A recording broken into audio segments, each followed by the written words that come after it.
حضرت معاویہ صحابی ہیں، کاتب وحی ہیں، حضور کے برادر نسبتی ہیں، صالح ہیں، ام حبیبہ بہن ہے ان کی جو حضور کی زوجہ محترمہ ہے، ان کا مقام بہت بلند ہے، لیکن ہم انہیں خلفائے راشدین میں شامل نہیں کرتے، اس لیے کہ ان کا جو خلافت کو اختیار کرنا یا حکومت اختیار کرنا یہ قبائلی عصبیت کی بنیاد پر تھا، باہمی مشورے کی بنیاد پر نہیں تھا۔ لیکن 20 سال تک ان کا دور حکومت ہے اور کوئی خون ریزی نہیں، کوئی غارت گری نہیں، کوئی اختلاف نہیں، کوئی بغاوت نہیں، کوئی جھگڑا نہیں، مدبر اس درجے کے تھے۔ اب آئیے آخری سٹیج آئی، حضرت معاویہ کو مشورہ دیا گیا، مغیرہ ابن شعبہ ایک بزرگ صحابی تھے، کہ دیکھیے جناب امیر، مسلمانوں میں اختلاف ہوا، 4.5 سال 5 سال خانہ جنگی رہی، اب اگر پھر معاملہ آپ کے انتقال کے بعد ایسے ہی چھوٹ گیا تو اختلافات ہوں گے، جھگڑے ہوں گے، مختلف دعوے دار سامنے آئیں گے، جنگیں ہوں گی، پھر دوبارہ جو ہے فساد ہو جائے گا،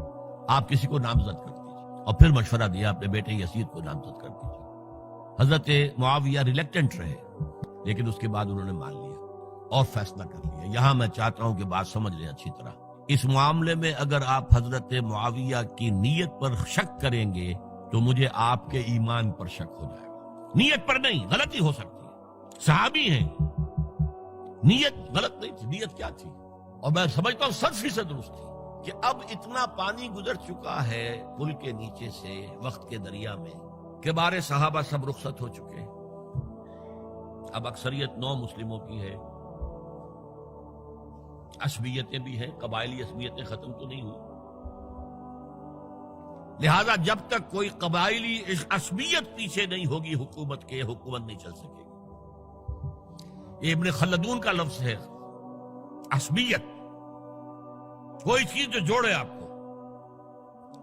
تو دینی عصبیت اب کمزور پڑ گئی ہے، اس لیے کہ حضور نے جن کو تربیت دی تھی وہ اب گئے، اکثر و بیشتر گئے۔ اب اگر ایسے ہی چھوڑ دیا گیا اور کوئی قبائلی عصبیت پشت پر نہ آئی تو پھر خانہ جنگی ہوگی، 5 سال تک ہوئی۔ اس بنا پر انہوں نے اسے صحیح سمجھا۔ آپ اختلاف کر سکتے ہیں، صحابہ کی رائے سے اختلاف ہو سکتا ہے، لیکن آپ ان کی نیت پر شک نہیں کر سکتے۔ بہرحال واقعہ کیا ہے تاریخی اعتبار سے کہ یہ 10ویں سال میں نامزد کر دیا یزید کو اپنے بعد خلیفہ کے لیے، ولی عہد۔ اس وقت تقریباً سب نے بات مان لی سوائے 5 افراد کے۔ وہ 5 افراد بہت اہم تھے، بہت اہم۔ ابو بکر اہم ترین آدمی تھے، ان کے بیٹے عبد الرحمن ابن ابو بکر۔ عمر نمبر 2 تھے، عبداللہ ابن عمر۔ زبیر عبداللہ ابن زبیر۔ عباس عبداللہ ابن عباس، اور حسین ابن علی۔ حضرت حسن کا انتقال ہو گیا۔ اہل تشیع کا کہنا یہ کہ زہر دیا گیا، واللہ اعلم، میں کچھ نہیں کہہ سکتا۔ میں کوئی تاریخ کا محقق اس معنی میں نہیں، میں موٹی موٹی باتیں جانتا ہوں۔ بہرحال انتقال ہو گیا تھا، 5 آدمیوں نے نہیں مانا، لیکن دیکھیے یہ تھی تدبر کی بات حضرت امیر معاویہ کی۔ کوئی دباؤ نہیں ڈالا، کوئی جبر نہیں کیا، کوئی کسی کو نقصان نہیں پہنچایا کہ نہیں مان رہے تو یہ کر دیں، نہیں۔ دیکھیں گے جب وقت آئے گا۔ جب وقت آیا حضرت معاویہ کے انتقال کے بعد،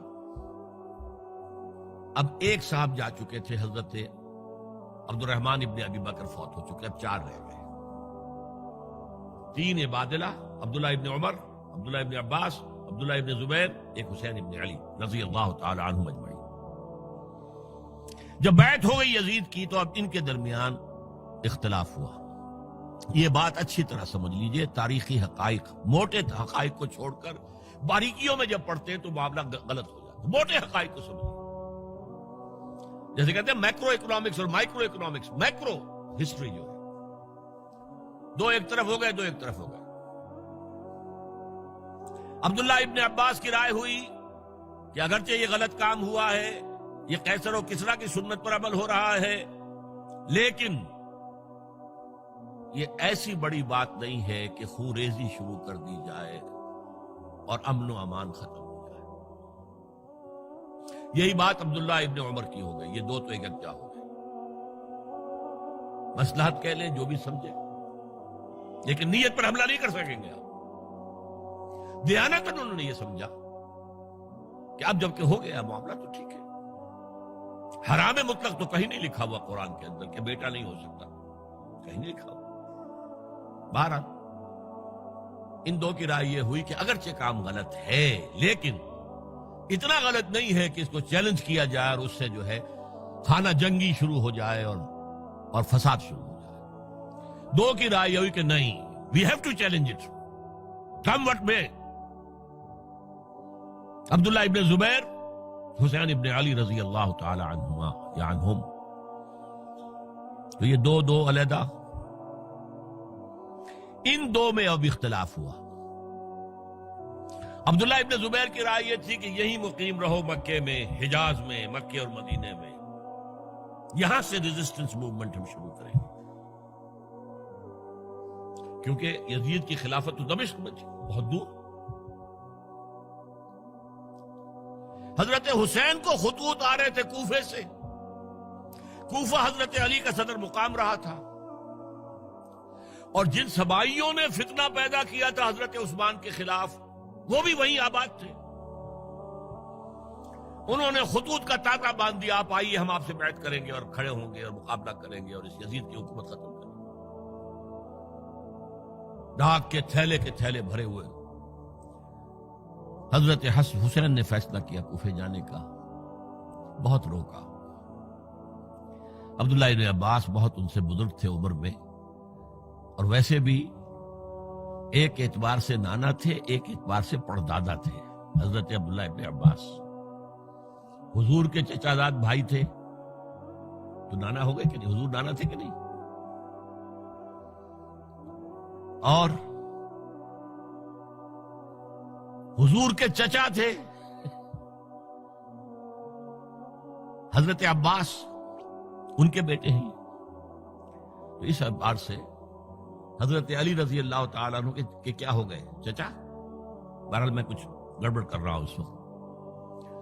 وہ دوڑتے جا رہے تھے کہ حسین خدا کے لیے مت جاؤ، خدا کے لیے مت جاؤ، یہ کوفی تمہارا ساتھ نہیں دیں گے. الکوفی لا یوفی، کوفی وفا نہیں کرتا وعدہ. اور خدا کے لیے اگر جانا ہے اپنے گھر والوں کو یہاں چھوڑ دو.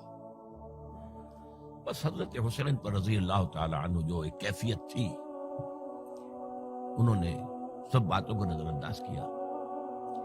وہاں ہزاروں لوگوں نے مسلم بن عقیل جو حضرت حسین کے نمائندے کی حیثیت سے پہلے گئے تھے، ان کے ہاتھوں پر بیعت کیا. وہ خطوط آ رہے تو اور بھی بات پختہ ہو گئی. ابھی راستے ہی میں تھے کہ پتہ چلا کہ ابن زیاد گورنر بن کر آیا ہے، اور اس نے جو وہاں پر تشدد کیا ہے اور ڈنڈا برسایا ہے، سب بیعت توڑ کے گھروں میں چھپ گئے. اور مسلم بن عقیل جو ہیں وہ بے یار و مددگار شہید بھی کر دیے گئے.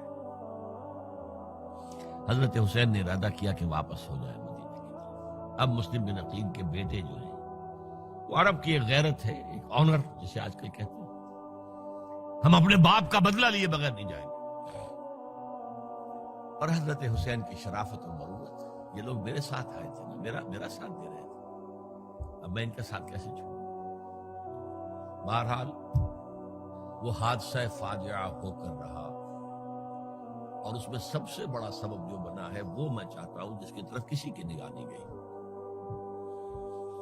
افسوس یہ ہے کہ میرا اس پر جو کتابچہ ہے سانحہ کربلا وہ آؤٹ آف پرنٹ تھا. کوشش تھی کہ آج یہاں وہ پیش کیا جاتا.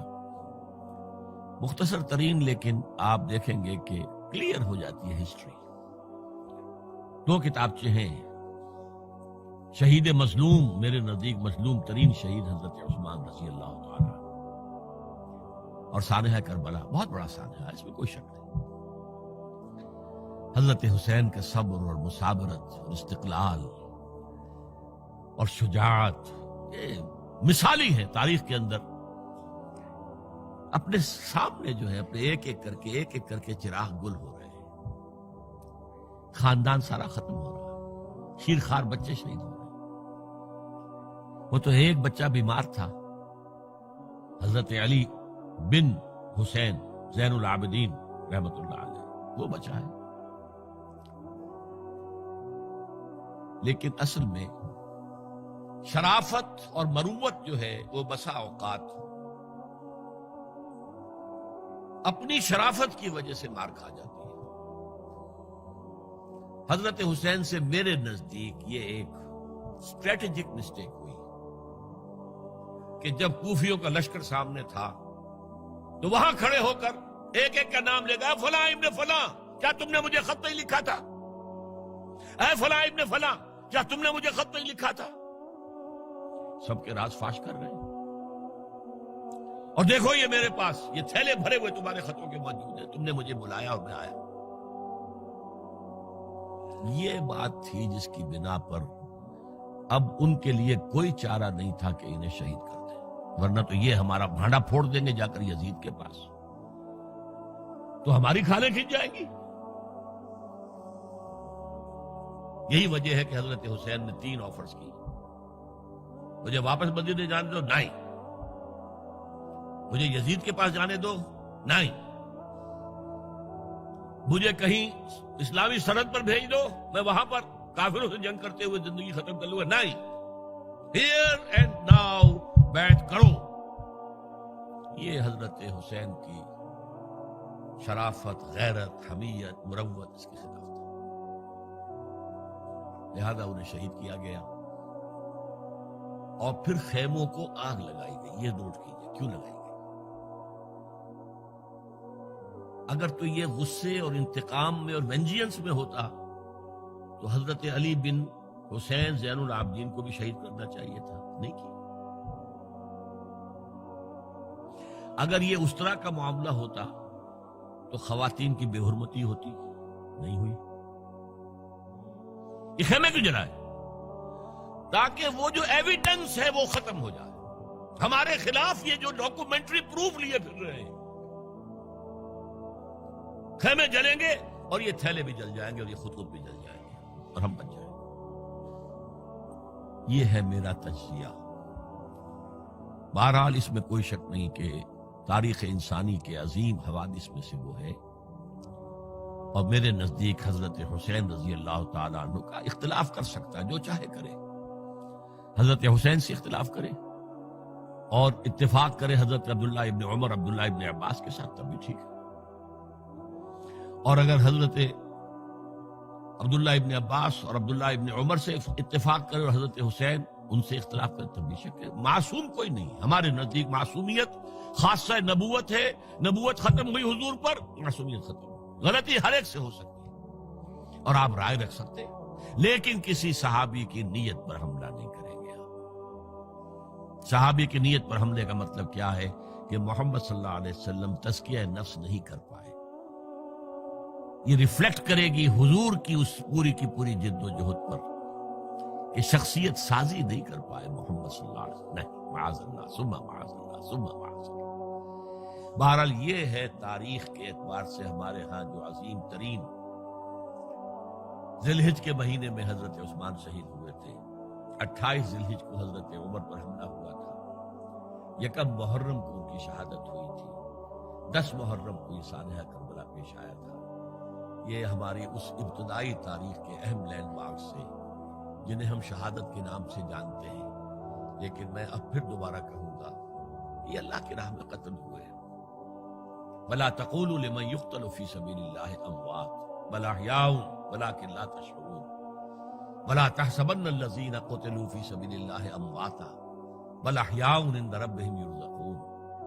لیکن وہ شہادت علی الناس کی ذمہ داری جو مجھ پر اور آپ پر ہے، حضرت حسین کو یاد کر لیں، حضرت عثمان کو یاد کر لیں، ان کے لیے کوئی رنج اور غم کا اظہار کر لیں، اس سے کچھ حاصل نہیں ہے. حاصل تو یہ ہے کہ شہادت علی الناس کی تیاری کیجئے. اپنی ذاتی زندگی میں آج سے گواہی دیجئے اللہ کے بندے ہونے کی، اپنے عمل میں، اپنے قول میں، اور کوشش کیجئے کہ مل جل کر اس ملک کے اندر وہ نظام برپا کریں کہ جو شہادت علی الناس دین حق کے ایک کامل نمونے کے طور پر دنیا پر حجت قائم کر دے کہ دیکھ لو اپنی آنکھوں سے، یہ ہے وہ دین حق جو محمد لے کر آئے تھے. اللہ تعالیٰ مجھے اور آپ کو اس کی توفیق عطا فرمائے. باقی یہ کہ یہ کیسے ہوگا، اس پر تو میری کتابیں پہلے بھی تقاریر میں کر چکا ہوں. وہ منہج انقلاب نبوی وغیرہ وہ ہے، ان کا مطالعہ کیجیے۔ بارک اللہ لی و لکم فی القرآن العظیم ونفعنی وإیاکم بالآیات والذکر